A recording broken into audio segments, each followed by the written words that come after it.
नमस्कार, मैं हूं मनप्रीत और आप देख रहे हैं आपका अपना चैनल वायरल सच। आईएएस निशांत यादव ने गुरुग्राम के उपायुक्त का कार्यभार संभालते ही पत्रकारों से रूबरू होकर एक प्रेस वार्ता को संबोधित कर जहां तो अपना परिचय दिया, वहीं गुरुग्राम के विकास व प्रशासनिक व्यवस्थाओं को लेकर अपना विजन बताया। इस मौके पर डीसी ने गुरुग्राम की ट्रैफिक जैम, अस्पताल, जल भराव समेत अनेक समस्याओं का जिक्र करते हुए आश्वासन दिया कि गुरुग्राम वासियों की सेवा के लिए वे हर संभव प्रयास करेंगे। गुरुग्राम में आज मैंने डिप्टी कमिश्नर के तौर पे चार्ज संभाला है और इसके बाद एक बात दिमाग में बात आई कि जितने भी हमारे मीडिया के साथी हैं, प्रिंट मीडिया है, सोशल मीडिया, इलेक्ट्रॉनिक मीडिया, सभी साथियों को बुलाया जाए और एक बार फॉर्मल ब्रीफिंग इंट्रोडक्शन हम कर लें। तो मैं सबसे पहले आपको अपना परिचय देना चाहूँगा। मेरा नाम निशांत कुमार यादव है। मेरा जो बर्थ प्लेस है वो राजस्थान ज़िले का अलवर डिस्ट्रिक्ट है। 1990 में मेरा 1990 में बर्थ हुआ। मैंने ग्रेजुएशन में इंजीनियरिंग से की है, आईआईटी दिल्ली से मेरी एजुकेशन हुई और 2013 में मेरा जो सिलेक्शन है वो इंडियन एडमिनिस्ट्रेटिव सर्विस में हुआ था। पहली पोस्टिंग के तौर पे मैं लगभग 1.5 साल सोनीपत डिस्ट्रिक्ट में हेडक्वार्टर पे एसडीएम पोस्टेड रहा। उसके बाद ADC as additional deputy commissioner मैंने करनाल में काम किया और म्यूनसिपल कमिश्नर का चार्ज भी उसके बाद संभाला। बीच में 1 साल 1.5 साल के करीब हरियाणा पब्लिक सर्विस कमीशन में सेक्रेटरी के तौर पे भी काम करने का सौभाग्य मिला और दिसंबर 2019 से यानी पिछले 2 साल और लगभग 1.5 महीने से मैं एज डिप्टी कमिश्नर करनाल के तौर पे कार्यरत था। मुझे इट्स माय प्रिविलेज कि गुरुग्राम डिस्ट्रिक्ट में जहाँ पे न केवल हरियाणा का बल्कि देश भर के लिए एक इम्पोर्टेंट प्लेस पोजीशन डिस्ट्रिक्ट है, वहाँ पे काम करने का सौभाग्य मिलेगा। मुझे काम करने का यहाँ अवसर मिला मल्टीनेशनल कंपनी में। उस दौरान काफ़ी सारी चीज़ें दिमाग में आती थी। जब as a common person travel करते थे, रोड्स पे आना जाना होता था, I use to feel that there are many things which need to be changed. उस टाइम पे फील होती थी। काफ़ी सारी चीज़ें, अब उसमें परिवर्तन आया है, लेकिन कुछ समस्याएं अभी भी मुझे लगता है कि उनको सॉल्यूशन की दरकार है। तो कोशिश करेंगे कि वो प्रॉब्लम, जैसे विशेष करके ट्रैफिक की एक मेजर इशू रहती है कई जगह पे। कुछ एरियाज़ में कनेक्टिविटी अभी भी पुअर है, डेस्पाइट द फैक्ट कि जैसे मैंने कहा कि गुरुग्राम जो है वो हरियाणा से भी बाहर देश के स्तर का ज़िला है, शहर है, इंटरनेशनल लेवल पे अपनी पहचान रखता है, फिर भी कुछ हिस्सों में कनेक्टिविटी इज़ पुअर। और एक मेरा जो विशेष, इनफैक्ट आपने बताया कि ग्रीवेंस एड्रेसल और पब्लिक सर्विस डिलीवरी, लगभग जो अगर सेक्रेटरीट के फुटफॉल की बात करें तो अगर मैं गलत ना हूं तो हज़ारों की संख्या में लोग प्रशासन के पास अलग अलग कैपेसिटीज़ में काम के लिए आते हैं, चाहे वो तहसील में आएँ, चाहे वो ई दिशा सेंटर में आएँ, चाहे वो एसडीएम ऑफिस में, डीसी ऑफिस में आएँ। तो किस तरीके से उसको सरल और सुगम बनाया जा सकता है, किस तरीके से उसको सिंप्लीफाई कर सकते हैं, इस पर हमारा फोकस रहेगा।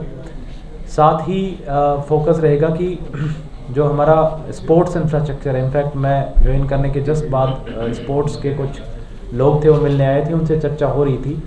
तो and I was surprise to know कि कुछ हमारे इंपॉर्टेंट स्टेडियम्स हैं जहाँ पे बेसिक कुछ फैसिलिटीज़ लैकिंग हैं। तो किस तरीके से हम सिटी के डिफरेंट कॉर्नर्स में स्पोर्ट्स इंफ्रास्ट्रक्चर डेवलप कर सकते हैं, वो हमारा फोकस रहेगा।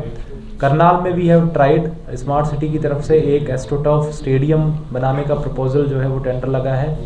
एक इंटरनेशनल लेवल का स्टेडियम 30,000 सीटिंग कैपेसिटी का, जिसमें इंटरनेशनल क्रिकेट मैचेस कराए जा सकें, उसका प्रपोजल अंडर प्रोसेस है। Probably with in a month और सो टेंडर हो जाएगा।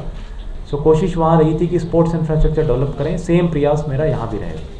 Water logging definitely over a period of years सबसे बड़ी प्रॉब्लम्स में से एक बन करके निकली है गुरुग्राम में। और अगर आप देखेंगे तो कहीं ना कहीं एम्बेरसमेंट का वजह भी बनती है। एक तरफ तो हम बात करते हैं कि बड़ी ही अच्छी इंफ्रास्ट्रक्चर गुड़गांव में हम देते हैं, एमएनसीज़ को देते हैं, बाहर से आने वाले लोगों को देते हैं, लेकिन कुछ बारिश के विशेष करके 3-4 महीनों में बड़ा एम्बेरस होना पड़ता है प्रशासन को, सरकार को, जब यहाँ पे जल भराव की समस्या आती है। तो कोशिश ये करेंगे, इसमें सबसे बड़ी चैलेंजेस भी हैं कि मल्टीपल अथॉरिटीज़ हैं जो इस प्रॉब्लम को डील करती हैं। कॉरपोरेशन भी है, HSVP है, GMDA है, और भी काफ़ी सारी एजेंसीज़ हैं। तो सबका एक ठीक कोऑर्डिनेशन रहे।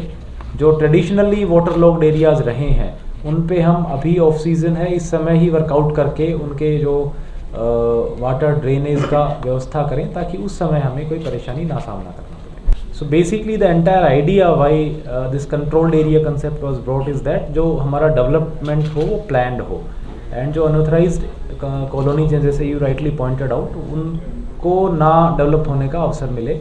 दैट इज़ वाई जो हैरिस सॉफ्टवेयर है उसमें NOC का कंसेप्ट चला कि जो town and country planning division है सरकार का, जो डिपार्टमेंट है, उससे नो ऑब्जेक्शन लेकर के ही रजिस्ट्रीज़ की जाएं, जस्ट टू इंश्योर कि जो रजिस्ट्री हो रही है वो एज़ पर द प्लान हो रही है या नहीं हो रही है, या कोई अनऑथराइज्ड कॉलोनी में तो नहीं हो रही है। जब ये सिस्टम शुरू हुआ देन एक बात आई कि क्या जो पुरानी रजिस्ट्रेशंस हुई हैं कहीं ऐसा तो नहीं कि वो इसकी वायलेशन में होगी हों। तब हर एक ज़िले में, हर एक डिस्ट्रिक्ट में the deputy commissioners were asked कि वो इंडिपेंडेंट अपनी इंक्वायरीज कराएं and they should find out, figure out how many registries have been done in violation of the provisions of the act and who are the officers who are responsible for these lapses.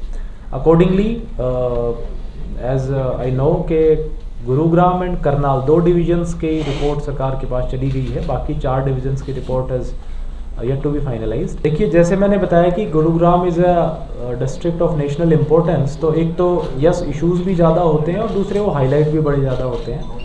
सो कोशिश हमारी ये रहेगी कि एक तो जब भी मामला इनफैक्ट लोगों को धरना करने की या बैठने की ज़रूरत तब पड़ती है जब उसमें काफ़ी समय लग गया होता है और वो सॉर्ट आउट ना हुआ हो। सो वी विल ट्राई कि immediately whenever the issue is brought into our knowledge administration की, उसको इमीडिएटली सॉल्व किया जाए। We have a team of very capable officers over here. सुबह से I was interacting with them and I am very sure कि मिल करके administration की टीम मिल करके we can sort these out.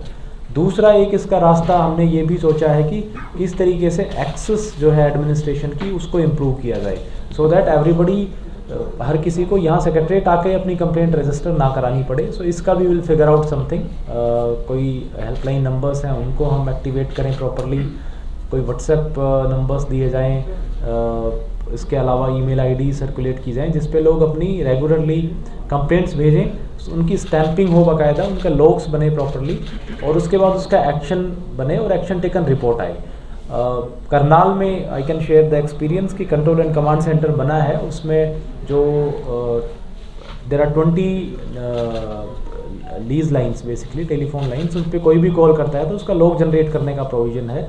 The complaint is mark to the concern department, उनको कहा जाता है कि आप अपने पीछे के लॉग क्लियर करिए।